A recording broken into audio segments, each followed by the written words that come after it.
industry over the course of next 15 to 20 minutes, and I will cover topics such as market, growth, value chain, trade, FDI, megatrends, opportunities, challenges, and recent investment in the sector.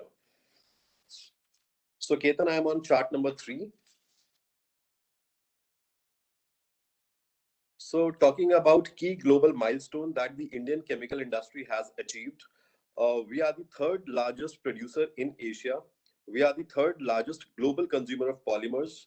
India is also the third largest lubricant market globally.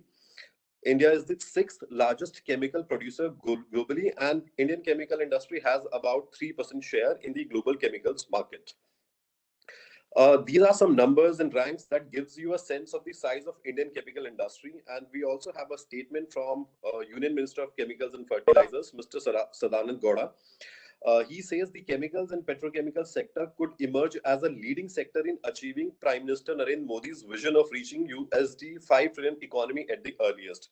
Now, from this statement, you can make out the importance of Indian chemical industry in the overall scheme of things at the government level. Moving on to chart number 4. Yeah. So now look at the positioning of India with respect to other major chemical production hub. I think it's important that we do a brief of comparison in terms of other regions which are known to be key chemical producing regions. Now, looking at the size, North America has about 800 billion euro market size for chemical industry. Europe has a similar size of about 800 billion euros. China is almost 3 times of the size of Europe, which is about 2000 billion euro. And India is at about 160 to 170 billion euro size. So even though the size of Indian chemical industry is much smaller than the other regions we talked about, but let's look at the estimated CAGR. So the other economies, the North America, Europe, and China is growing at a rate of about 2 to 4%, but India is growing at a rate of about 8 to 10%. Now talking about the key insights, North America usually has the advantage of feedstock. They have a shale gas, and that is why there's a resurgence in the manufacturing activity in North America. Talking about Europe, a lot of consolidations taking place. A lot of large companies as well as Mittelstand companies are moving out and investing in other attractive parts of the world. China, there is some bit of slowdown because of the excess capacity they have, and also government is supporting national champions and state-owned enterprises, which is leading to a major challenge for MNCs. But when we come to India, specialty chemicals and the knowledge chemicals are the growing sectors of chemical industry. So we may have disadvantage when it comes to, let's say, feedstock, but we have the building blocks which are needed to produce the specialty chemicals and the knowledge chemicals. Moving on to chart number 5. Here we are talking about the size of Indian chemical industry. So today you see in 2019-20, the size of Indian chemical industry is 164 billion euros. And this is expected to grow at a rate of about 12% and reach 258 billion euros in 2024-25. Some insights of this market: rising domestic demand from end-use industries, be it pharma, consumer goods, auto, food and beverages, textiles. So all of these industries are growing at about 6 to 10% rate, which in turn is creating demand for the chemicals. We also have a robust domestic manufacturing. Capacity and production of chemicals and petrochemicals is very, very strong in India, and you will see those details in the later chart. But there is a strong domestic manufacturing in chemical sector in India. There's a substantial investment from foreign companies owing to the government policies and initiatives, and there's a strong demand for specialty chemicals. So all of this is sitting behind this growth rate of 12% that we see over here on this chart. Now, moving on. So here, basically, next chart, please. Yeah, so here, basically, we are trying to segment this entire size of 164 billion euro into the various segments. So you see largely 50% share is taken by basic chemicals, which includes bulk chemicals, petrochemicals, fertilizers, agrochemicals, and almost 1/4 of the size of the industry belongs to specialty chemicals. Now that's really the focus area for most MNCs. And 17% size is taken over by the knowledge chemicals.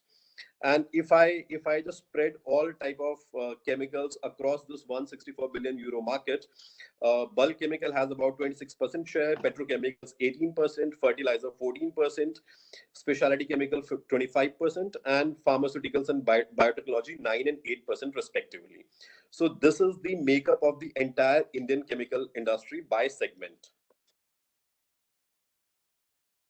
Now moving on here, also it is important for my audience to know the outlook of this particular industry with respect to feedstock, value chain, infrastructure, and cost competitiveness. Talking about feedstock, the current situation is we are heavily dependent on imports in feedstock. We don't, India is not at any advantage of feedstock because everything, be it crude, natural gas, they are all imported, and we have a low potential of alternative feedstock. And this, even in the future, next 10 to 15 years, this challenge is likely to remain. India is supposed to be dependent on imports for the feedstock.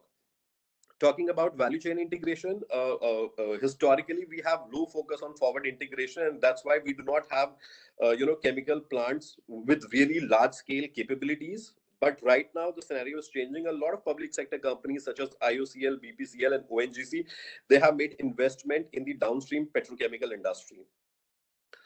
Again, talking about infrastructure, for the last couple of years, we've seen there's a lot of bottlenecks in terms of infrastructure, but that situation is also expected to change because government is coming up with special petrochemical parks and other policies for the overall development of the chemical industry.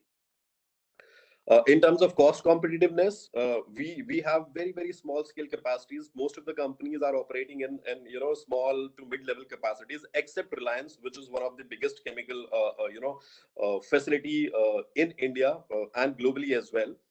But right now, this scenario is also changing because companies are investing in forward integration of facilities.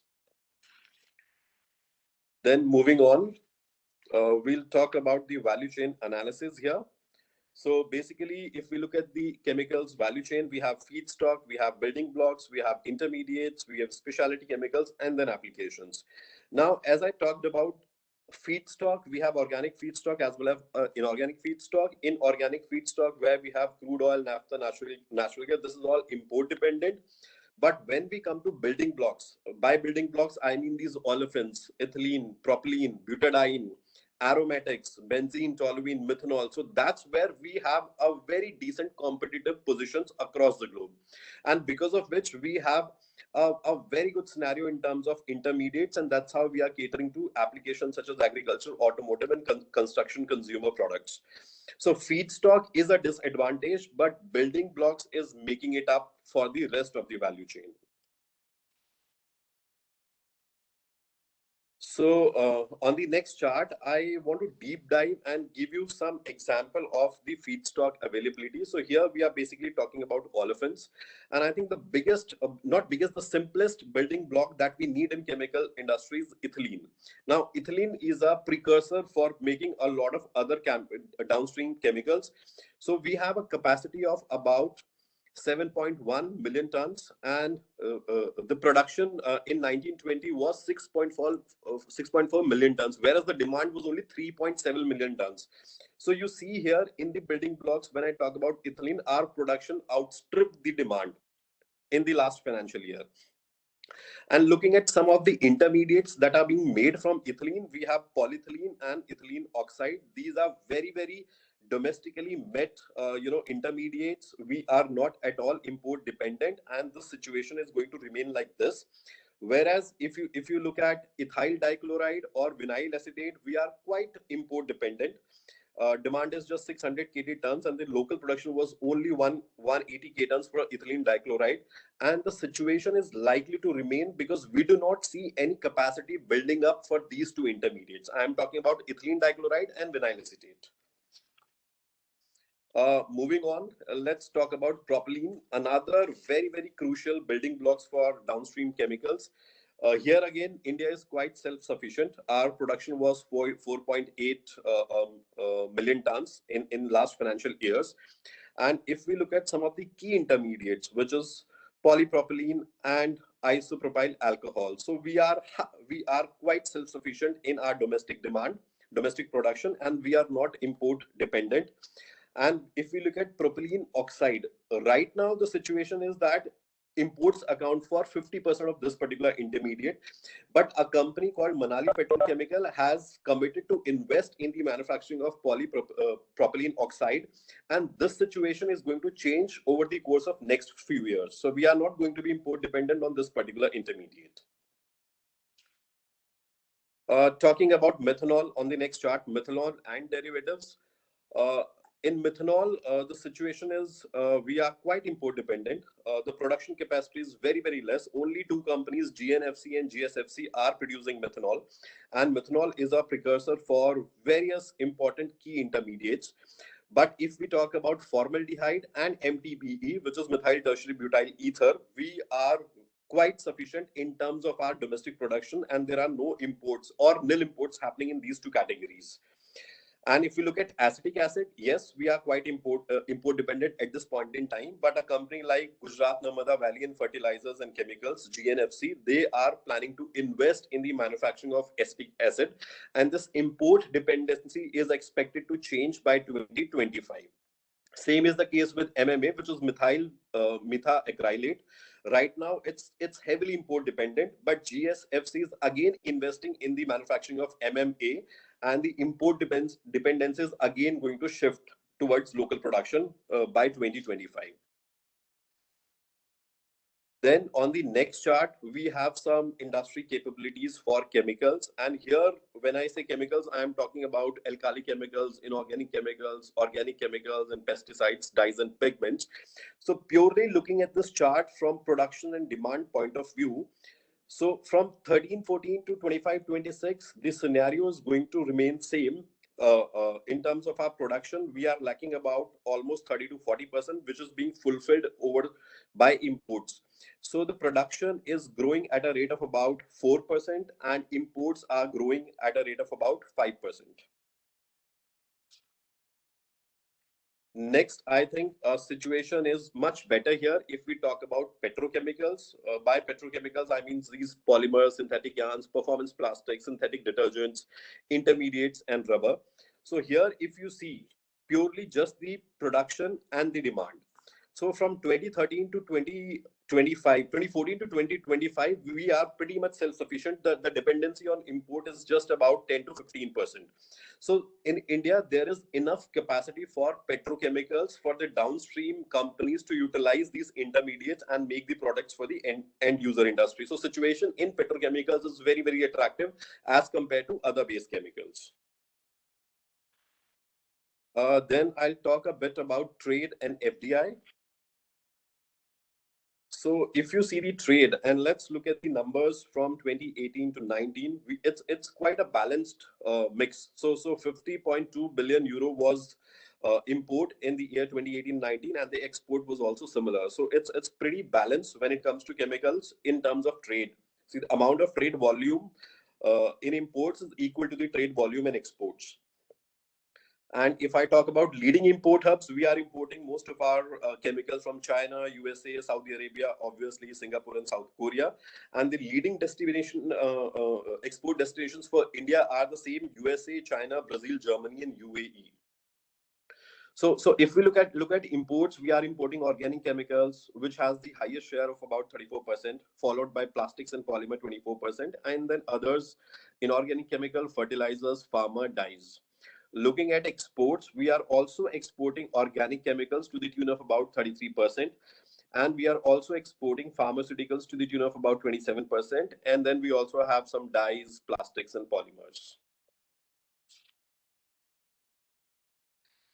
Looking at the FDI development over the years. So if I take a period from 2000 till 2020, India has received about 15.7 billion euro of investment in the chemical sector. And it was 2 billion euro in 2020-21 financial year I'm talking about. So from 2010 to 2020, we have seen the FDI growing at a rate of about 14%. So companies are exhibiting confidence in the Indian market. Companies are aware of the consumer base that India has and the potential that India offers, and companies are investing heavily into Indian market in primarily into specialty chemicals domain. Moving on, we have some mega trends for you. I think these trends will be important to know. We have move towards greener solutions. So a lot of consumers are aware of the problems that the environmental pollutants are facing, and the kind of stringent regulations that the government is bringing in. So a lot of awareness about VOCs and greener products, which is actually driving the market for greener solutions. Talking about nanotech and advanced polymers, a lot of activity in India is happening in the new age mobility and electronics industries, which is again giving rise to nanotech materials and advanced polymers, especially in the automotive, e-mobility, and electronic industries. Talking about emergence of technology platforms, we have seen in the past 10 to 15 years, a lot of companies have emerged which are using platform as a means to realize revenues. So chemical segment is no different, and chemical companies on an average plan to invest about 5% of their revenues in digitization over the course of next 5 years. So online marketplace likely to be the major trend going forward. We have evolving B2B customer preference. So B2B customers are increasingly looking for products with claims, consumer requirements changing, moving towards fit for purpose products and services. And we also have a lot of M&A and consolidation taking place in the market. So we have seen deals like Dow DuPont, Bayer Monsanto, Chem China Syngenta could be innovative farming and crop protection techniques to a new level. A lot of deals are happening within Indian domestic companies landscape as well. Talking about key opportunities, I think this will be quite relevant for our audience. So if I talk about dyestuff industry, so Indian dyestuff industry is the second largest in Asia. We have a very developed ecosystem, especially in the western part of India, and companies can actually utilize this developed ecosystem and make India as an export hub for these dyestuff related products.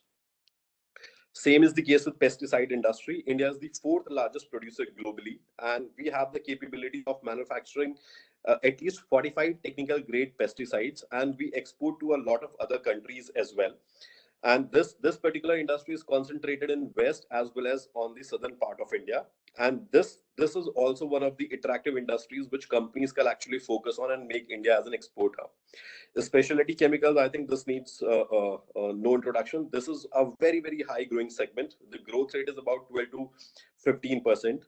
And key drivers is definitely the end user industries, which are growing, like paint and coatings, which is growing at a rate of about, I think, 9%. Textiles growing at a rate of about 11%. And constructions, again, booming in India post-lockdown. Then there are certain opportunities in the coal gasification sector. India has an advantage of being the second largest coal producer outside China, and companies can actually leverage, the abundance of coal that is present in India through gasification technology. So this is one sector which is yet very untapped within India. And then, of course, we have India is a big production market, and we have nearby consuming, countries such as Middle East and Africa. So a lot of companies could also think of producing and exporting to these countries in Middle East and Africa. We talked about opportunities. Let's also talk about key challenges and what Indian government is doing to mitigate these challenges. So infrastructure, yes, we have a big bottleneck in terms of infrastructure, in the sense that we do not have any, waterways for transportation of chemicals internally within India.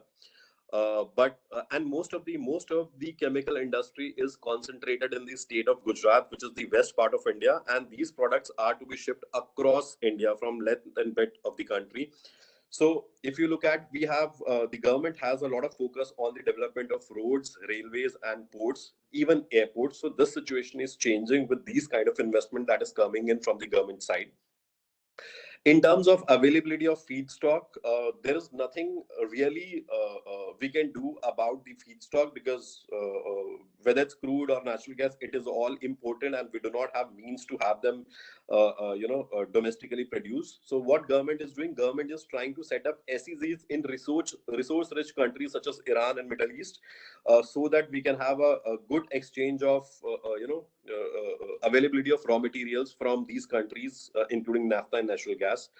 In terms of tax system, we have already replaced 16 tax category with one GST, and this is already in, I think it's there since 2017 or 2018.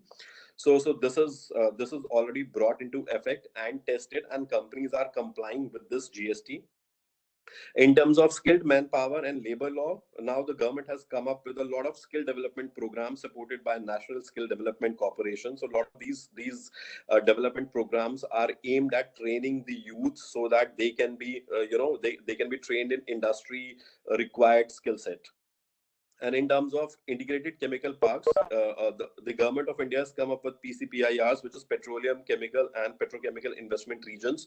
So these parks, which are spread on the east and west coastal belt of India, they will have state-of-the-art facilities for company to invest and produce in India. Moving on, talking about a few key initiatives of the government. Basically, this government initiatives, yeah. Yeah, you have 5 minutes more, yeah. Okay. So talking about key government initiatives, mostly these will be covered by Lakshay in the Invest India presentation. But just to give you an idea, government actually incentivize companies monetarily in terms of PLI scheme. The government has an outlay of about 2 billion euros of incentivizing manufacturers which are making advanced cells batteries. This is an essential step to develop, electric vehicles. And I think my audience in the automotive domain, it will be helpful for them.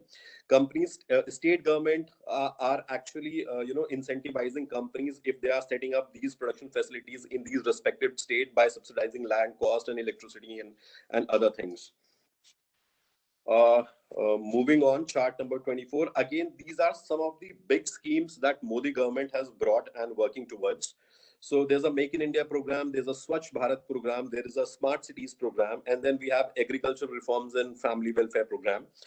We also have GST. So these big initiatives of the government actually helping directly or indirectly in the chemicals business. So for example, with the implementation of Swachh Bharat program, there is an increased demand of surfactants and water treatment chemicals. With the implementation of Smart Cities program, we have a huge demand for construction chemicals.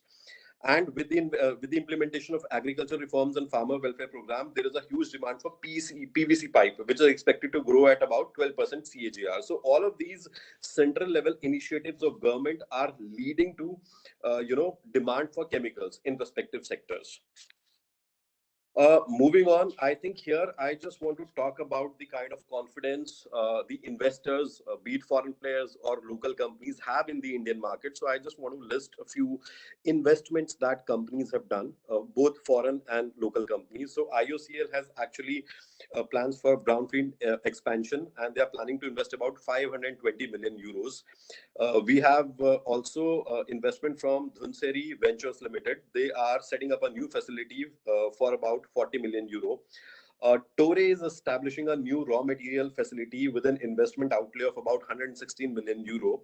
Supreme Petrochemicals is investing about 29 million euros for capacity expansion. Next chart, talking about Clariant, they have recently in 2018 inaugurated a new plant in Tamil Nadu. Evonik established a plant for activated metal catalyst in 2019.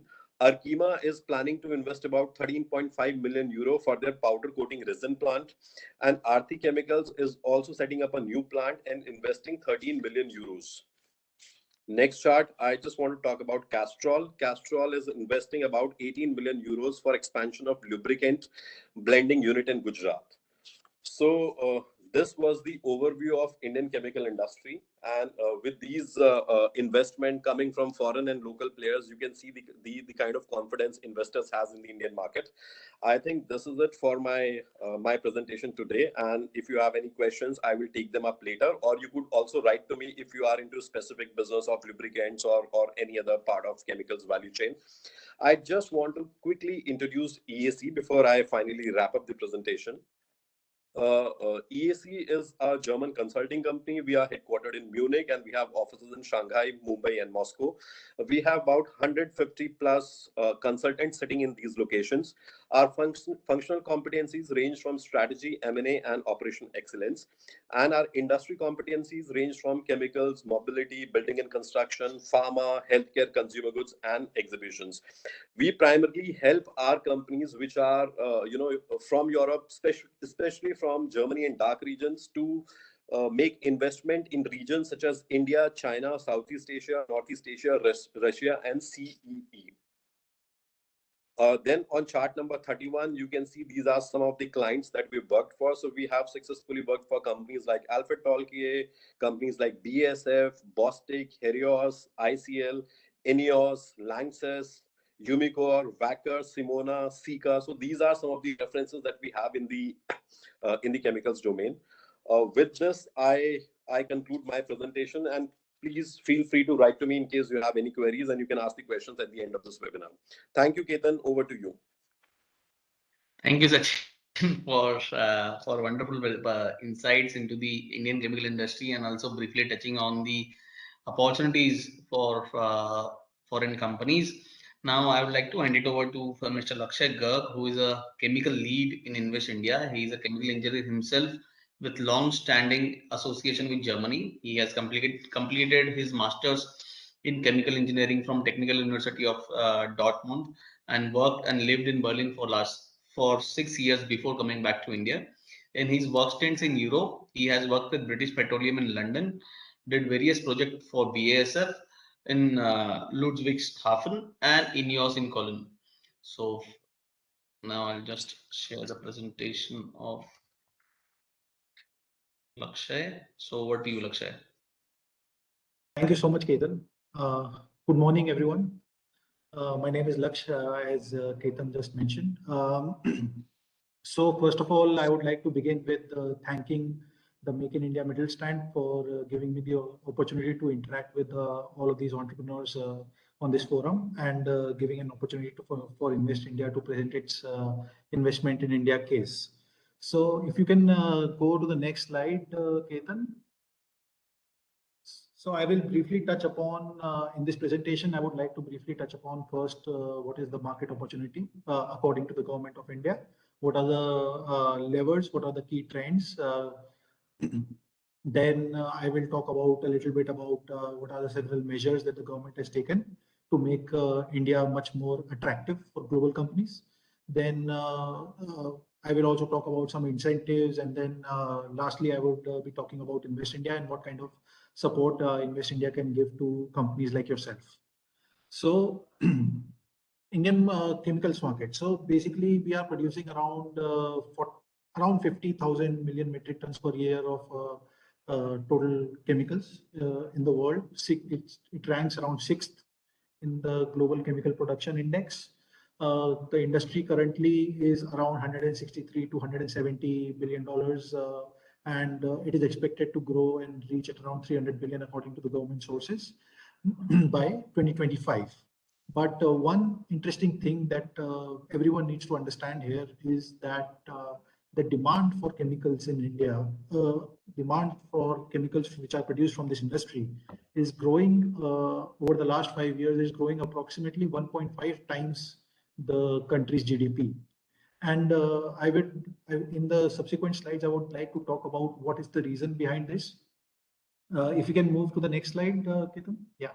So we have always seen if we look at all the major nations and their development journey, we have always seen that there is a strong correlation between the GDP growth of the country and the chemical that the country consumes. And in this chart, we have tried to map the same thing. So we can see that India's per capita consumption today is around $110, which is trailing significantly compared to other developed markets. And this particular metric, it shows that there is significant headroom for India to grow. And in the next slide, can we go to the next slide, please? And with the robust long-term GDP outlook that the government has, and the growing middle class, as we can see in the left chart here, while the number of households in India are projected to increase by nearly 20% till 2025. A major reduction is going to be happening in the struggling families, which are earning less than $2,500 a year. And the major chunk is going to be moved in the aspirers and the affluent category, which is also the major category of consumers who are demanding more and more chemicals in the future. So if you can go to the next slide, I'll be talking about what the government is doing in terms of. So this was the overall demand picture. It looks very rosy. So the government of India has, as shown by my last presenter, the government of India has identified this sector as one of the focus areas, and we have actually released strong reforms in all the three major verticals that are interesting for the foreign investors to come into India. So the first and one of the most important parameter for any industry to go abroad is the cost of doing business. In cost of doing business in September 2019, the Finance Minister of India announced the largest reduction in corporate income tax in the last 3 decades. So the corporate tax in India for new companies which are setting up after 1st October 2019 and commencing their manufacturing operation before 31st March of 2023 has been reduced to 15%. So all the new companies which are being incorporated in this time frame will be paying only 15% corporate tax rate, which is significantly lower than other attractive markets in the region as well as globally. So for example, Hong Kong has 17%, Singapore has 17%, but India, for all the new companies, will be offering 15% of corporate income tax.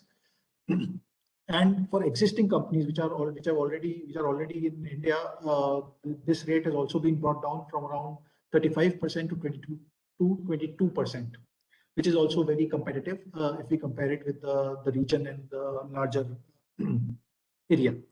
So other than the corporate tax, India also provides one of the most competitive utility costs in the region.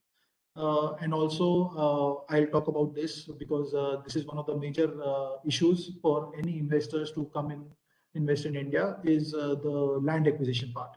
So Invest India as a portal also helps investors to identify and procure land from the government, so the companies can be reassured of not having any problems later on. So these are the reforms that have been done in the cost aspect. In the ease aspect, so every investor who is looking to come into India wants its journey to be as easy as possible, right? So in the ease of doing business ranking, India has improved from 142, which is published in 2014. India was ranked at around 142, and now in 2019 it has risen to 63. So one of the major objectives of the Make in India initiative is to create a more business-friendly environment in India, and this effort have yielded substantial results, with India jumping 79 places in the last 5 years. Along in this ease of doing business ranking, there are individual reforms that the country has done. For example, the introduction of GST as mentioned previously, also the introduction of insolvency and bankruptcy code for easy exit of companies. Then significant bank reforms has been done in countries where wherein there has been significant consolidation of banking structures in the country has been approved. And also one very important thing is and a recent addition to the reforms is the setting up of empowered group of secretaries. So basically what the government has done has they have created an empowered group of secretaries which have the secretaries from the major ministries of the government of India, like the chemicals, infrastructure, roads, ports, and so on. And what it does is there is a bi-monthly meeting of all these secretaries with the cabinet secretary, which is chaired by the cabinet secretary. And the cabinet secretary takes account of all the major investment projects that are happening. So, for example, if a company like BASF or let's say Shell or BP, have a major investment plan in India or even smaller investment plans in India, then the empowered group of secretaries take into account that all of those investments are being facilitated on the ground, and it has been like all the issues are being resolved at a timely manner. Apart from this ease of doing business, there is also the risk of doing business. As I said, there is a introduction of insolvency bankruptcy code, which helps in a very easy exit for the companies. Then there has been major labor reforms that India has seen, wherein the tax codes, which were previously around 100 tax laws that the company has to navigate around, those labor laws have been reduced to near just 4 now. So the compliance aspect of the business is already also been looked at when the government is creating the conducive environment for investors like yourself. So if you can move to the next slide, Ketan. So as mentioned previously, those were the policy reforms that the government has taken, but as long as the infrastructure, my colleague already touched upon a lot of infrastructure projects that have been done. But one of the key factoid, I'll throw it at you, is the government of India, under its national investment pipeline, wherein they have identified roadways, building of ports, building of airports, as mentioned previously. They've also identified around 160 clusters, wherein the government is investing nearly $75 billion to set up common infrastructure like effluent treatment plants and wastewater collection and electronic assessment of all the waste generation and everything. So the government has identified these more than 160 clusters, and they are developing those common infrastructure, which is very essential for a company to come. And so it will be just based on a plug and play model, wherein the company doesn't have to invest in the effluent treatment plant and wastewater treatment facility in themselves, but they can just use a common treatment facility. But in addition to that, we have the government has also identified and released a PCPIR policy, which is the Petroleum, Chemical and Petrochemical Region Policy. This is done in order to promote investment in chemical and petrochemicals. There are 4 regions which are marked in blue, wherein these PCPIRs are coming, and the concept is that there will be a central anchor unit which will produce the basic requirement of ethylene and propylene, and along those anchor units will be a creation of infrastructure for associated downstream companies to come up, and these are being done right now in Gujarat in the west, and Andhra Pradesh, Odisha, and Tamil Nadu in the east. And there is one more upcoming PCPIR in Rajasthan as well, which will be developed in the future. So this scheme is drawn to attract the investment of around $420 billion till 2035. Another very interesting policy of the government of India is the plastic park policy. So if I have to talk about the plastic industry in India, the industry itself, it values at around $4.5 billion. But the same story here as well. The per capita consumption of plastics in India stands at around 13.5 kgs, which is way below the global average of 30 kgs. So this industry is growing at 10% per year. And also the exports are growing very strongly at 10% per year. But still, India is commanding only a very small pie in the global export of the plastics. And the government of India, when they investigated the reason, they found out that the major reason was the fragmentation of the industry. So because the industry is fragmented throughout the country, there is no clusters that are that the government can basically create a policy for. So basically, the government has come up with this plastic park policy, wherein the objective of the scheme is to increase the competitiveness and facilitate the development of quality infrastructure and establishment of modern R&D infrastructure. The scheme also aims to increase the share of exports and achieve environmentally sustainable growth through new methods of waste management, recycling, etc. And currently 6 plastic parks have already been approved under the scheme, and the government is planning to build more. So if we can go to the next slide. So in addition to all the central level incentives that the government provides, there are also, as India is a federal structure, there is also a healthy competition that we are able to see within states for attracting more and more investments. And this the state governments are doing by offering more and more incentives. So for example, this slide is an example of Gujarat, as it was mentioned that Gujarat is the major focus of chemical companies in India. So the state offers subsidy on capital investment on fixed assets, then also 6% of the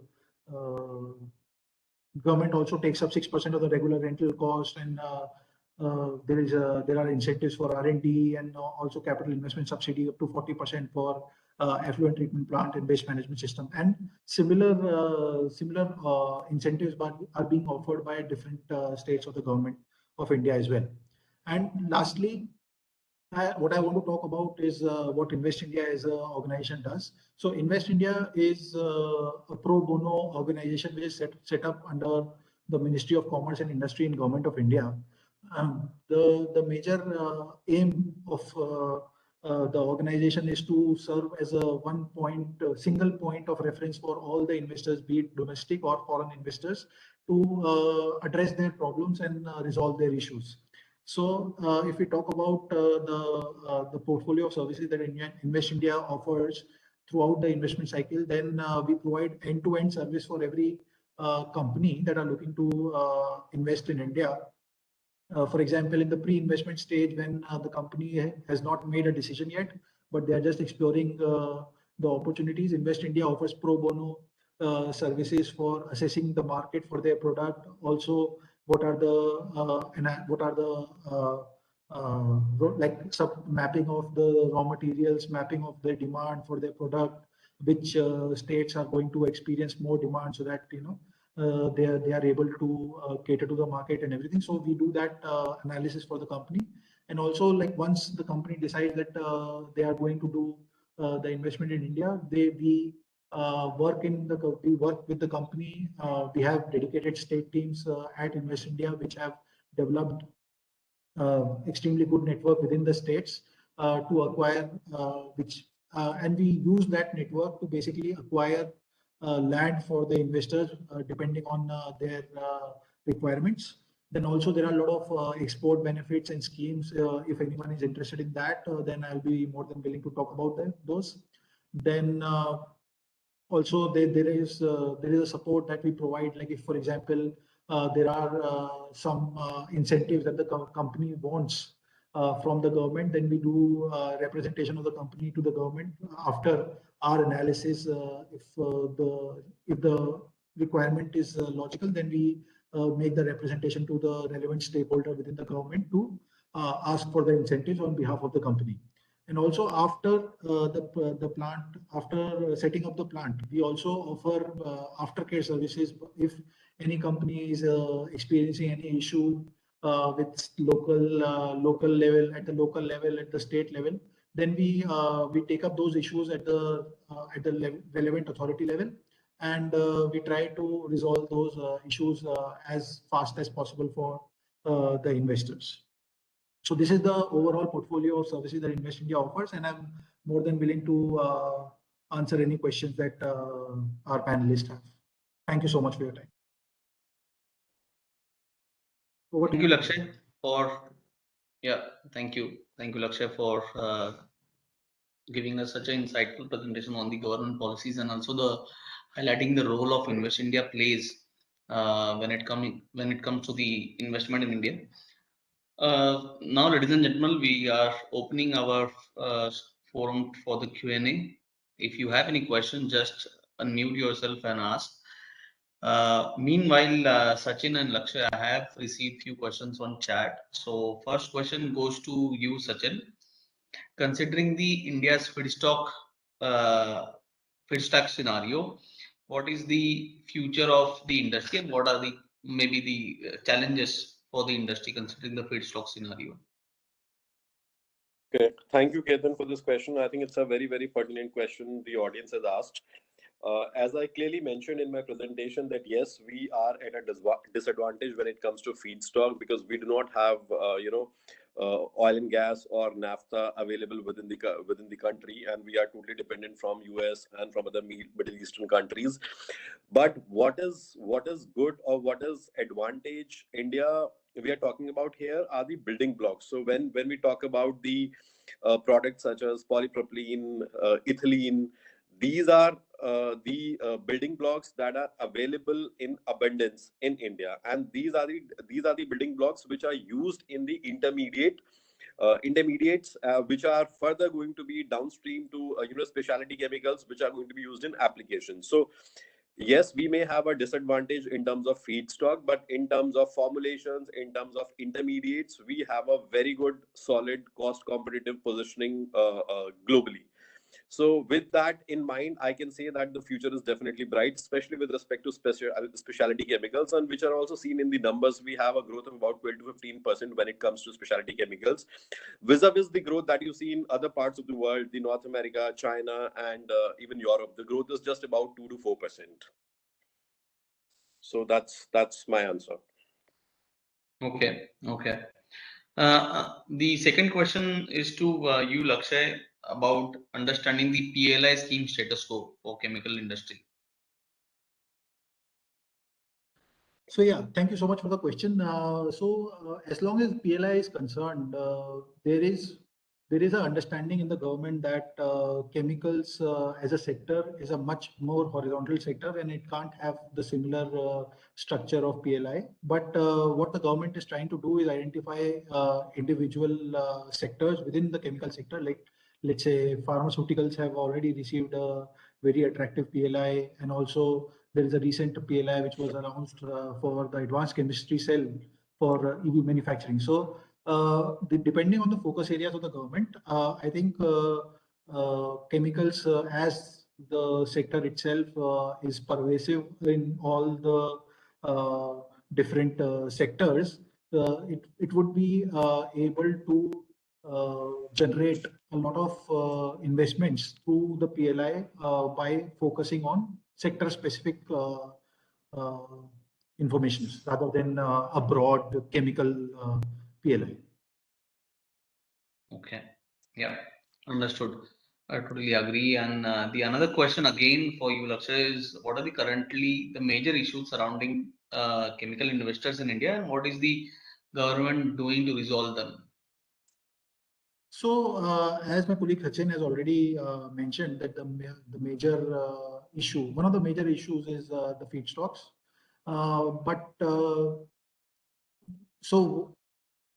Ethylene, propylene, and all these things. So, if I have to give you a little background of the overall Indian chemical industry and how it developed. So, the Indian petrochemical industry in particular was developed as a as in order to basically make the plant more efficient. So for a very long time, since for the last couple of decades, we have seen the major investments of the chemical sector happened one or two levels downstream of the oil refinery. So for example, if I have to talk about Reliance, which commands like more than 50% of the ethylene capacity, to total ethylene capacity of India is with Reliance. So Reliance also went into the petrochemicals business only till the level of PVC. So it focused on PE, which is polyethylene, polypropylene, PET, which is polyethylene terephthalate, and PVC. And because of that, the overall industry has a sufficient amount of these particular chemicals, but there is a significantly less investment in the downstream and the intermediate section. So there is that understanding now, because the end user demand is now forcing, or helping these companies to make a investment decision in raising their capacity in terms of intermediates and the downstream chemicals. Okay. Thank In you terms for of the. in terms of also what the government is doing, so in the recently announced budget as well, the government realizes that naphtha is one of the crucial components for creation of ethylene and propylene downstream. So they have reduced the custom duty from 4% to 2.5% in the recently given budget. Okay. Thank you. Thanks for the clarity, Lakshay, and for the new insights. I don't see any further questions coming in. So, ladies and gentlemen, thank you very much for attending today's webinar, and thank you, Lakshay, thank you, Sachin, for sharing your insights for the chemical industry, and we have also recorded this webinar, which link will be shared with all the MIIM members. And of course, with the participants, we will definitely share the presentation shared by Lakshay and Sachin. In case you have any questions or your team members have any questions in consulting industry, or which related to the investments also in India, please feel free to reach us at miim@indianembassy.de. Also, you can reach out to Lakshay and Sachin at the contact details which will be shared in the presentation, in the attached presentation which I'll share with you today or tomorrow. Now, also, I would like to highlight that we are organizing two exciting webinars for the next month. One is on construction machinery, and another is the customs duty in India, which are scheduled on 26th of September and 30th of September. The invitations will be shared with you in next week. Thank you very much again, and have a nice day, all of you. Thank you, everyone. Thank you, Ketan. Thank you. Thank you. Thank you all.